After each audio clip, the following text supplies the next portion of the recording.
Due,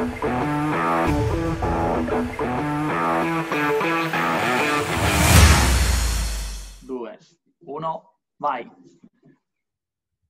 Hey guys, good morning. Good morning and happy Saturday. Welcome to the Cult of Calcio Bar Sport.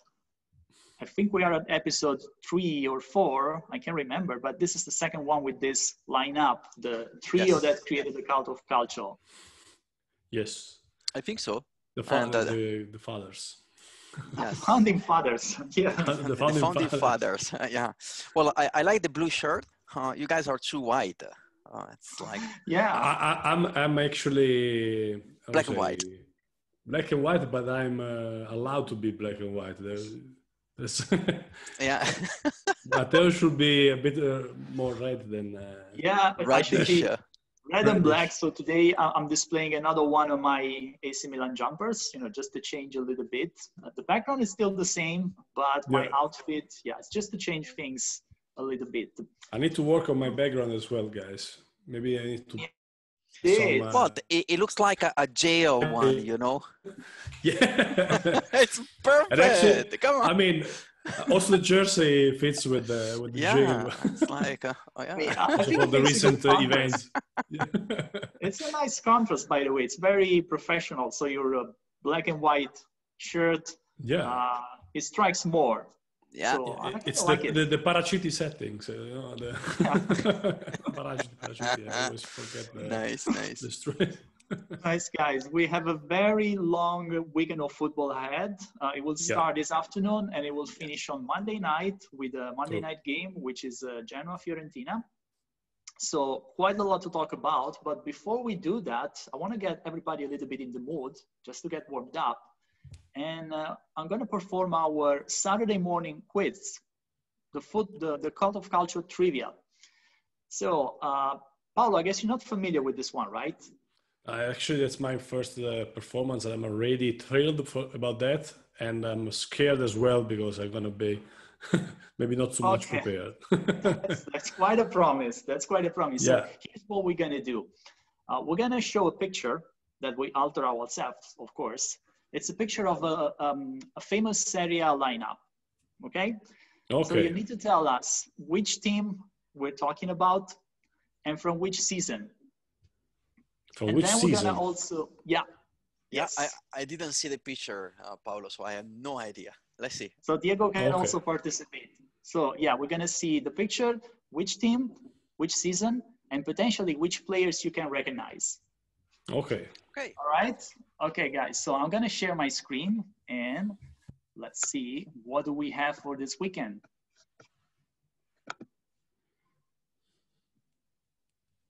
I do recognize them. I do recognize them.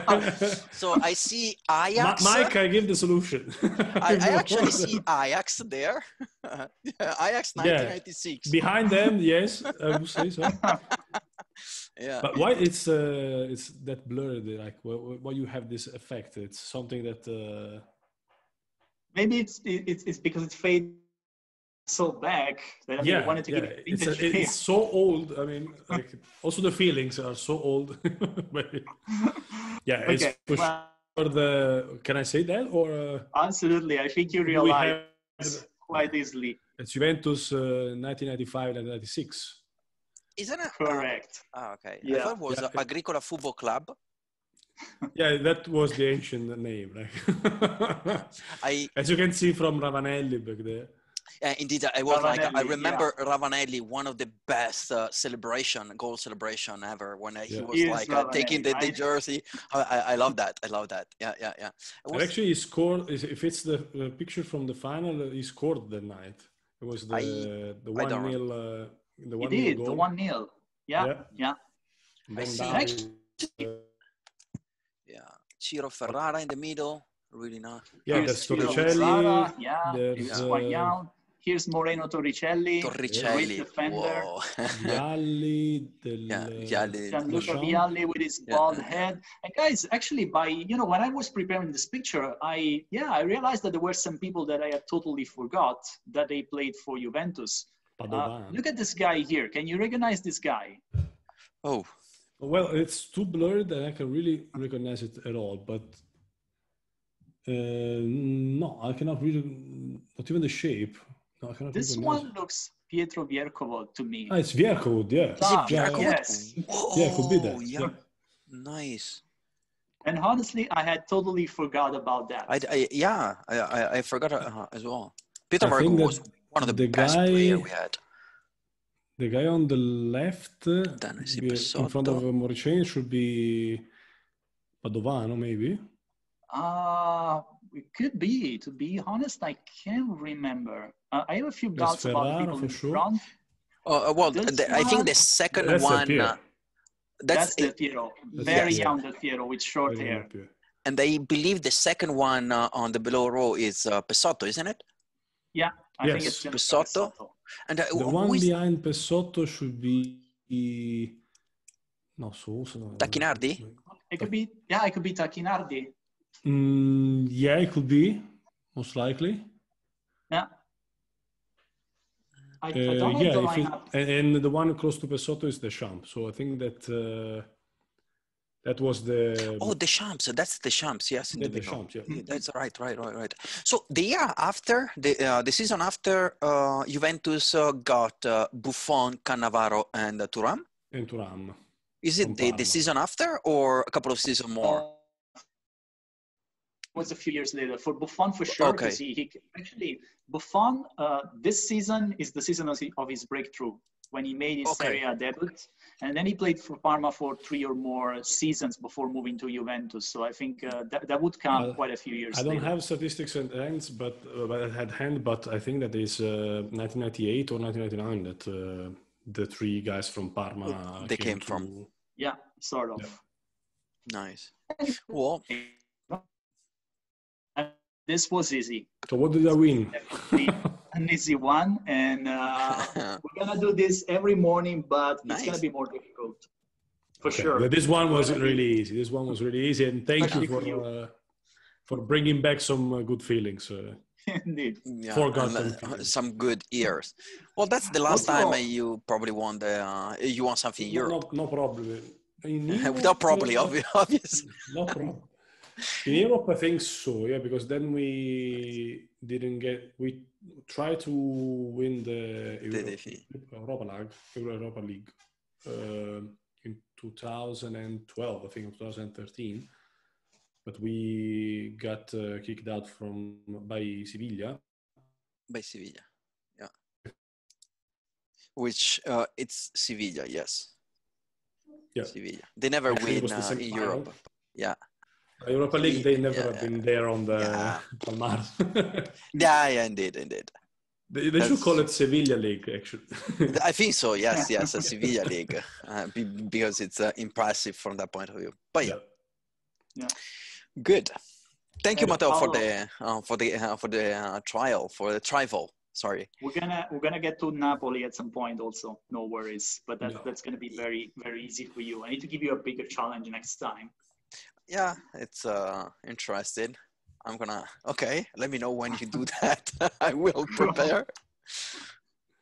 Good, nice. Paolo, you mentioned good feelings for Juventus, but I mean, since we're getting back into what's going to happen in the weekend or what happened in the football week itself. Indeed, I was using the past tense, so I was not talking about the. You know what's coming, nowadays. Right? Yeah, I have to ask you this one. So there were a couple of news regarding Juventus yesterday. Yes.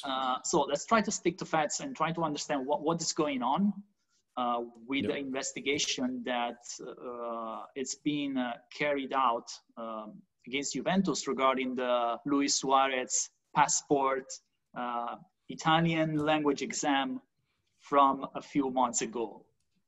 Yeah, so basically our CEO, let's say, it's under investigation for false statements. So basically he did not or did say something, he did even omitted or said something false about the process of getting a player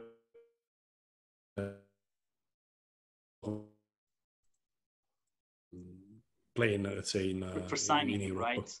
For signing, yes. So it needs to be cleared out what is the responsibility, what is the accountability of our men. But basically the outcome and this is something based not only on what the law says, but also on the past sentences, on the past facts like this, like it was for Inter back in time. You get like a fine, like maybe a big fine, or it depends on how much bad is the facts, the crime that has been committed. But then on the trial side, he actually is risking a lot of, let's say, if it's the first time that he commits the crime, he can actually work it through with some other fine on a personal level. But that kind of crime takes, you can get like from 1 to 4 years of jail. Oh, okay. For that thing, yeah. So it depends on how the extent of that, and then there are all the things that can soften the punishment. But still, it's not like a really nice atmosphere. It's not a really nice situation where to get like the right mood then on the pitch, because this kind of things really reflects on how the team glues and tries to win a match. And actually today there is this really big match.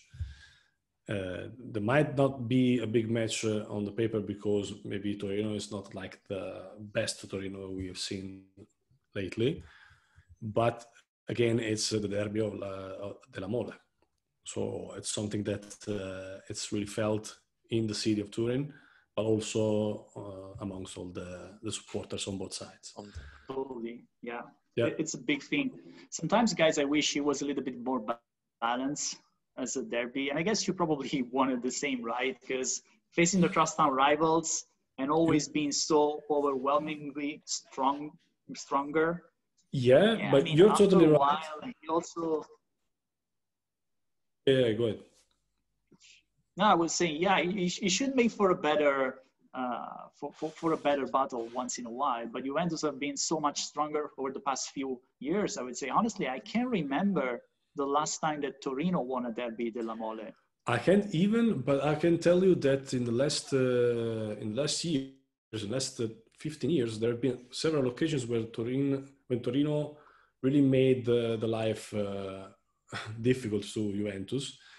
And there is like the historical derby where Maresca did the impression of the bull, no? Horns, yes. Yeah.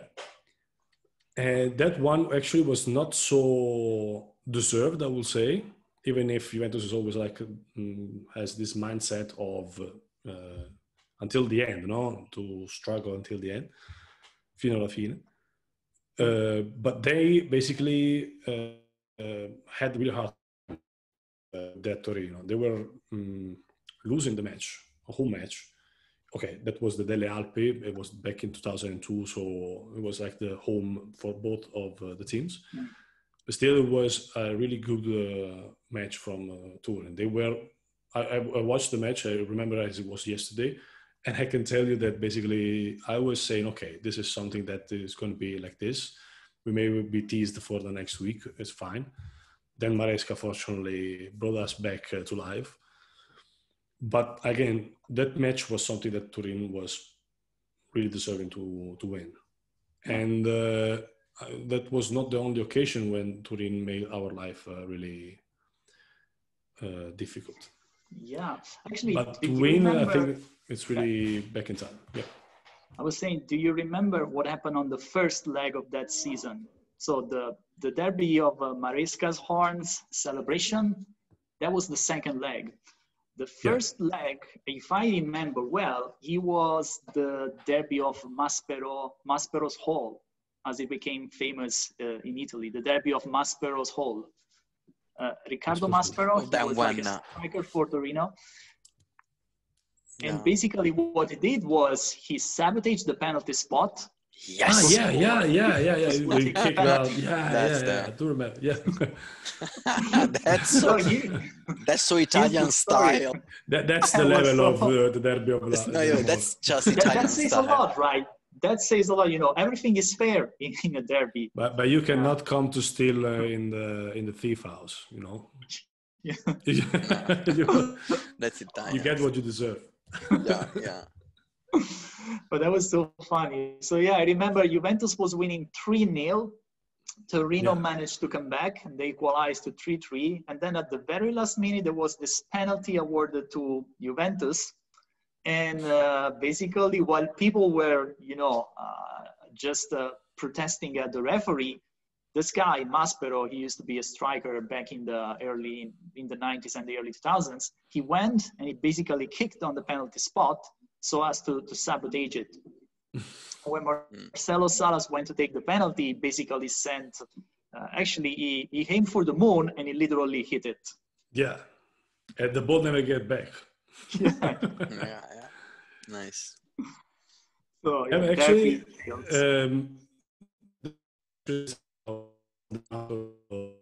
fact, it's actually something that tells you the story of the derby, which I think is always something in common with other derbies in Italy. It's like a match apart. It's something that really goes out from what is the normal flow of the season, the normal successions of can be really taken apart from all the other trends, let's say, because it's something that it's really felt by the teams, but also it's something really representative.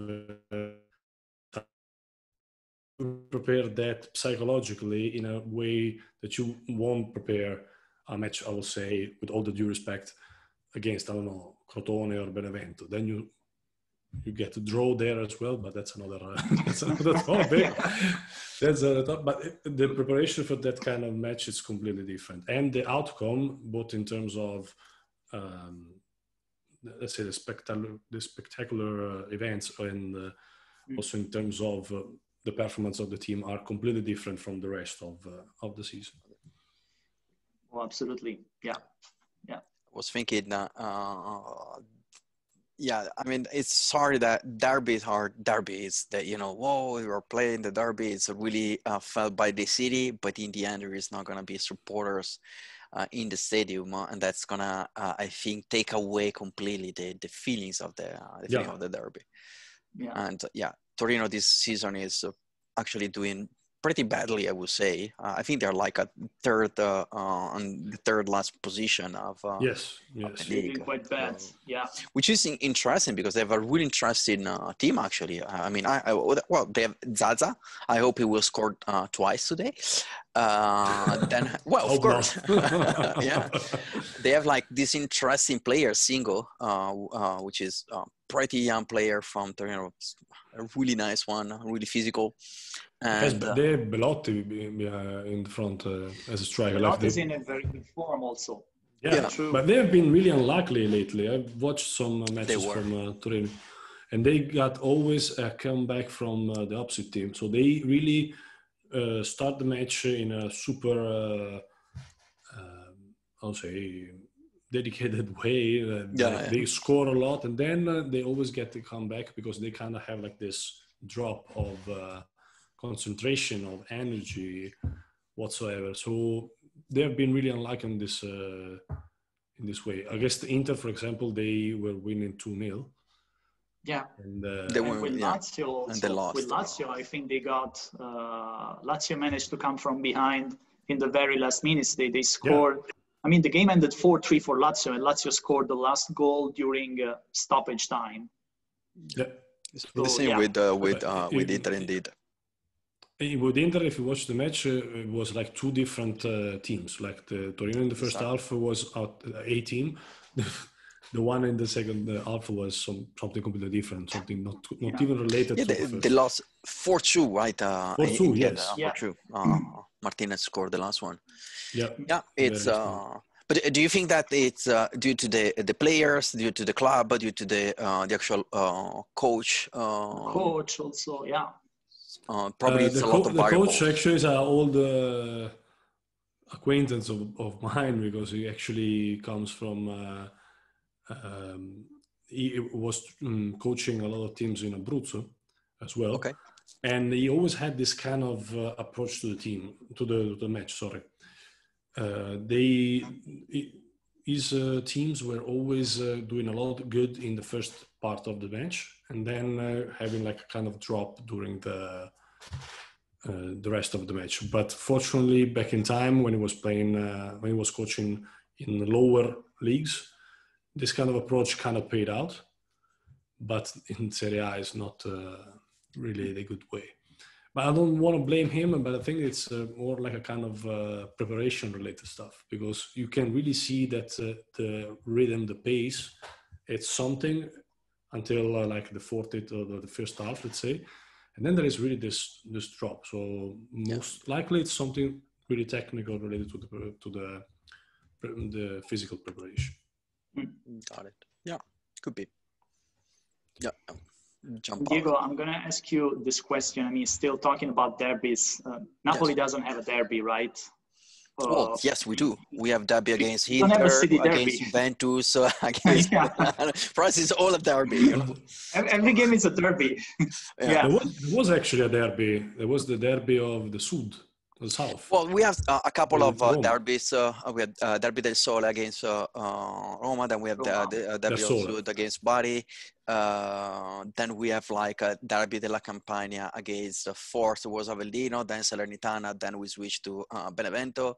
But yeah, we don't have a derby. It's there is one team in one. Yeah, it's you can read it here. You know, one city, one club, one word. How can you have a derby? How can you do that? It's impossible. Yeah. We can do it with the youth team. Yeah. We don't have a youth team. Okay. No. Just kidding. It's interesting that, right? It's the only big city. I mean, it's among the biggest cities in Italy, Napoli, and it's the only one to have only one big club. Yeah. At least in the city proper. Yes, I think it's interesting. Still, I think it's the best solution for everyone, because to have a derby in Napoli would be interesting actually. But yeah, Napoli is just one. Again, it's one city. Many songs in many cultural poems in many situations which are extra football. You talk about Napoli as one entity. So I think that's just transfer also in football. I would say. That's most likely it. Like as your T-shirt behind you celebrates in a clear way. That's what I think. Because in the end we have small teams in like Juve Stabia, for example, Turris. So we have a couple of small teams which are like in lower divisions. But then you play against them like in a friendly match, and you talk with I don't know, just picking the midfielder of one of the teams, and they will tell you that they support Napoli. So it's you know, if you're born in Napoli, it's really likely that you're gonna end up supporting Napoli. I was born in Napoli. Back in the days, in the 90s especially, there was Avellino that were going, let's say, maybe 1 or 2 seasons in the 80s, yes. Serie A, yes. Yeah, in the 80s, yeah. They were regulars in the Serie A in the 80s. Yeah. They had, That was maybe the Campania derby. Back in the time it was that one. Avellino is really felt. The match, the one is not felt that much is against Benevento. Playing against Benevento is really like a friendly game in that sense. I mean, between supporters. I mean, but yeah, I don't really enjoy derbies when it comes to Avellino and Salernitana because we don't really have them.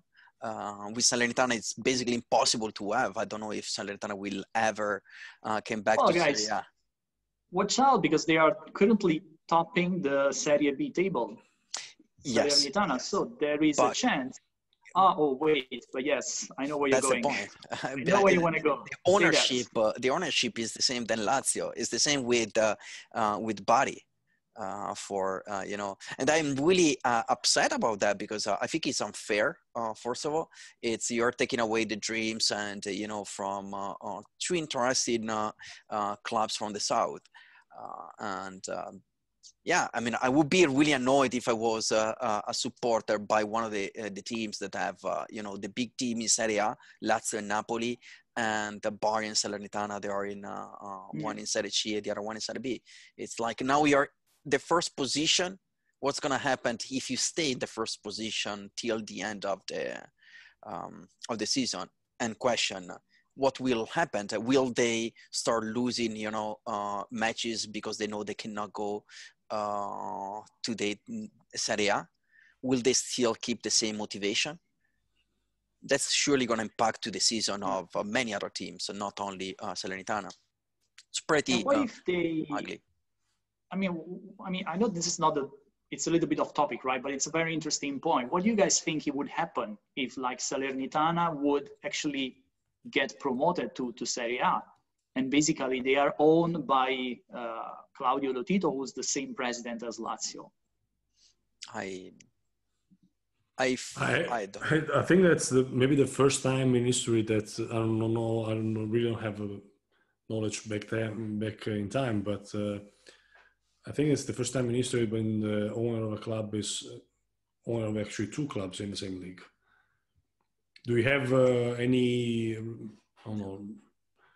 remembrance of this, like any memory about something like this happening in the past, even in the close past? I don't think so. No, I don't think so. No, not that I'm aware. Yeah. What can happen? That's a really good question, and it's really difficult to answer because it's first time that happens, and arranging things. It's something that really happened back in time in our in Serie A, as in also lower leagues. So of course you cannot really look at that with naive eyes and say, "Oh, nothing is going to happen there." But I don't want to be like the conspiracy theorist here, of course.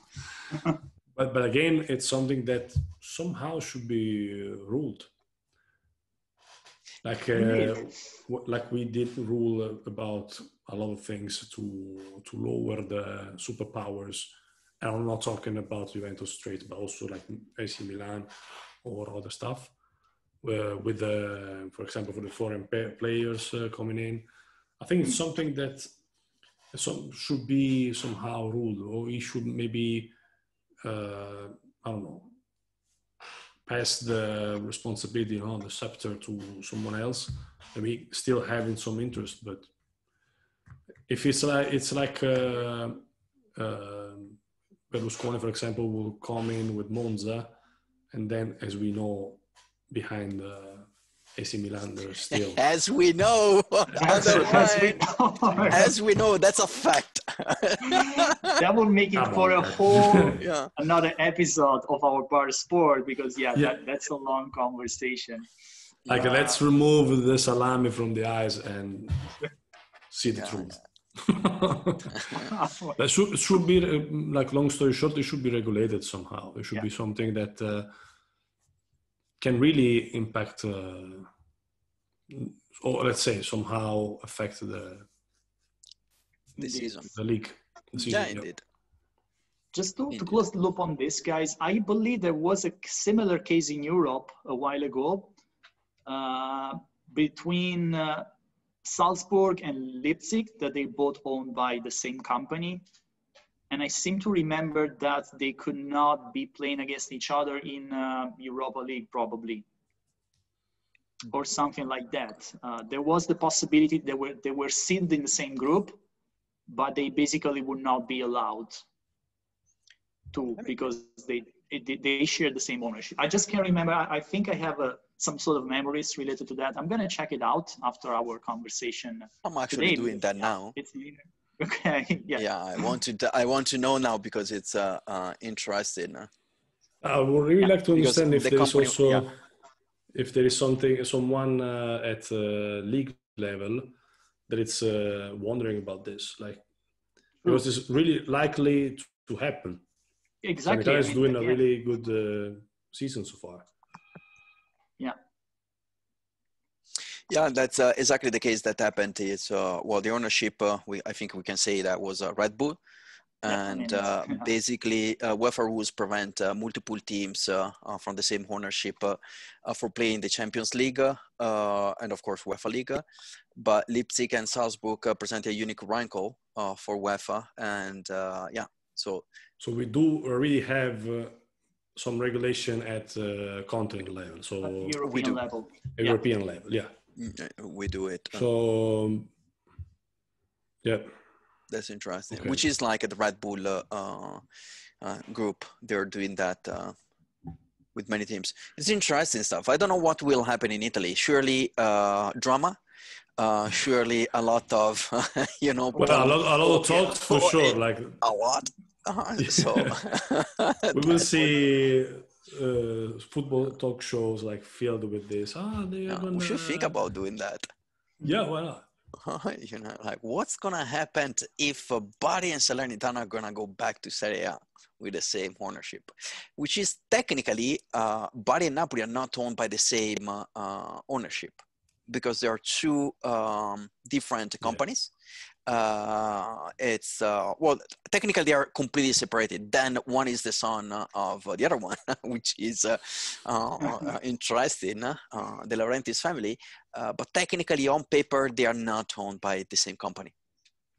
Yeah. So that's the interesting part. On paper.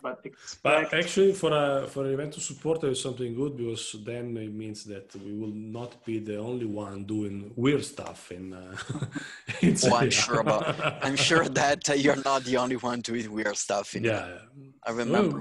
Most targeted, but I remember some Maldonado caso. Maldonado case. Do you remember Maldonado case was in Genoa? Then some Heriberto Luciano. That was spectacular. Heriberto Luciano with Chievo Verona.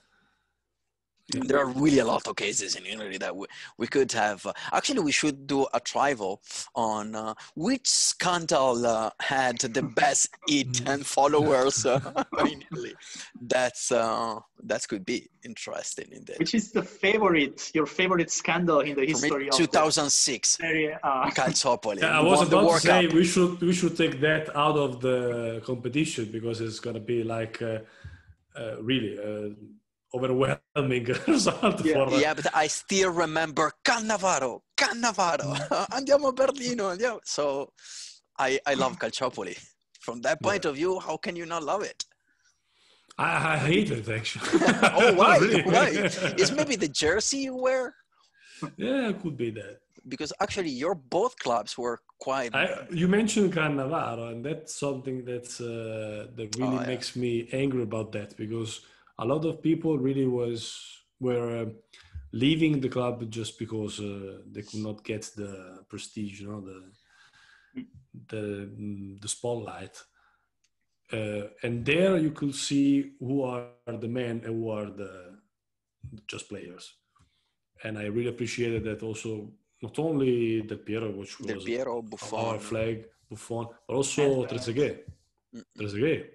Do not forget about Trezeguet. Yeah. Oh, yeah, right, Trezeguet as well. Yeah. Nedved, yes. So that's really like was not only, of course, a defining point for our history, but it was also like a turning point to understand who is really a player, like a man and a player, just a player. Yeah, I think Di Livio, when Fiorentina bankrupt, he was Fiorentina captain. I think he actually did even better, because he went from Fiorentina was relegated to Serie C2, I think. Yes, fourth division. That was the year of the derby we were talking before. Yeah, actually, yes. I think it's the same year, the same season. Interesting. Pretty nice. But yeah, Napoli was not involved in Calciopoli, and so far no scandals for Napoli with De Laurentiis. No scandal so far. With the Laurentiis. no, Guys, I underline with the Laurentiis. Okay. Then we had a couple of presidents that were jailed, but that's a different story. All right. We're not so much different from each other. No, we are not. But now Napoli is winning, cleaning, and it's a nice team, fresh and clean. Let's say fresh and clean. That's what's happening. Yeah. Guys, just to close on the real football on the pitch, because I mean, we could do entire episodes about the scandals and the dodgy thing that happened in the Serie A. Unfortunately, since we have less than 3 minutes, just a very short roundup of a couple of important games that are going to be played this weekend, on top, of course, of the Derby of Turin. Napoli will play to Crotone, and I mean, with all due respect to Crotone, which are not in a very good situation when it comes to the table, but it should be relatively easy for Napoli to take the 3 points home. Inter Bologna tonight. I want a score from both of you. How do you think it's going to finish? It's not gonna be trivial for Inter to win this match, actually, because Bologna, it's really hostile and well organized. Nevertheless, Inter, it's in need for points for the table. So I would say something like 2-0 or 1-0. I will stay on the 2-0. 2-0 Inter. Yeah. Okay. And you, Diego? I think like Inter, Juve, Lazio, Napoli, and all the teams that played in Europe during the week will have a hard time. Even Napoli against Crotone. We played on Thursday. When it comes to Inter, I think is the toughest of the matches on paper of the teams that play Europe. I believe Bologna can do the surprise, can be a surprise today. Let's say like 1-0 for Bologna. Sorry, Inter. 1-0 Bologna. Wow. Okay. Yeah, I mean, if you look at in the past, when it comes to Europe, all the teams in in the top league position, so they're doing like it's like a roller coaster. They're going up and down, and I think Inter might have that issues when it comes to Europe. Got it. Okay. Well, we're gonna see. It's playing tonight, 8:45 Central Europe time. So watch out for that one because as you guys saying, it's gonna be a very interesting one. AC Milan is going to play on Sunday at Genova against Sampdoria. That's also going to be not easy for my team. I would say I'm going to do the predict score myself on this one. I think it's going to be a tie, like 1-1. I think Sampdoria could play some little tricks on us. They're on the rise right now. Yeah. Right? They're on the rise. Last match against Torino. They showed some good quality. Yeah. Cool. All right, guys. I think the time we have is really running out. So I want to thank you, everybody, again for joining us. Thanks for everybody who's listening to us. And we're going to be back to the Bar Sport next week. So watch out for that. And for now, enjoy the football weekend. Thank you, man. And thank you, everyone. Bye-bye. Bye, guys. Bye, everybody. Bye-bye.